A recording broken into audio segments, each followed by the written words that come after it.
សួស្តីអ្នកទាំងអស់គ្នាសូមជួយ share និង follow ម្នាក់មួយផងសូមអរគុណ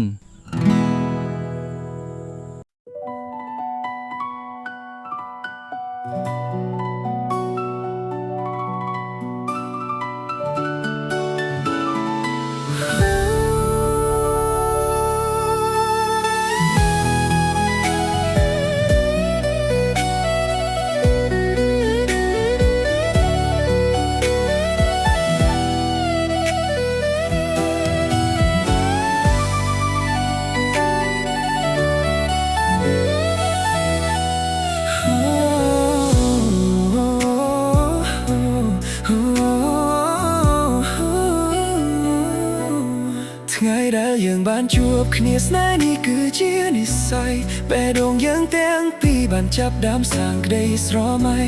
នៅពេលបងបានកាន់ដៃស្រីហាក់ដូចមានពិភពលោកថ្មីតែគ្មានអ្នកណាដឹងទេថាផ្លូវស្នេហ៍នឹងមានថ្ងៃបែកគ្នាស្រឡាញ់គ្នាខ្លាំងប៉ុណ្ណាក៏មិនអាចឈ្នះគ្រួសារមានតែនិស្ស័យដែលឲ្យយើងបានស្គាល់គ្នាតែគ្មានវាសនាព្រមដៃអូនក៏ត្រូវការដុល្លារមាននិស្ស័យតែគ្មានវាសនាមិនអាចឲ្យយើងបានជួបគ្នាស្នេហ៍ដែលធ្លាប់សន្យាប្រែក្លាយទៅជាប្រែឆាទឹកភ្នែកបងហូរព្រោះមិនអាចយកអូនមករក្សាចាញ់មកได้អូនបងខំព្រោះគេមានឡានមានវេលាបើមានជាតិក្រោយសូមឲ្យយើងបានសាងស្នេហាបានកាន់ដៃគ្នារហូតដល់ថ្ងៃចុងក្រោយ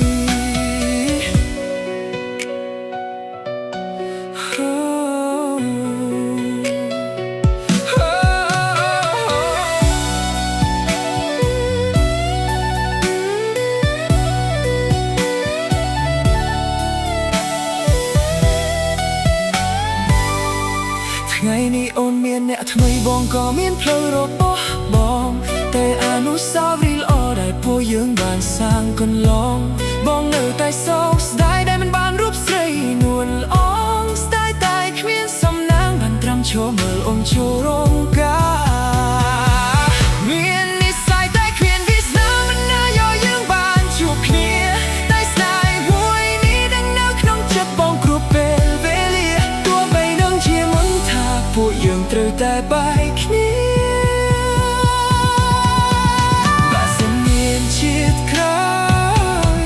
បងសងជួបអូនរហូត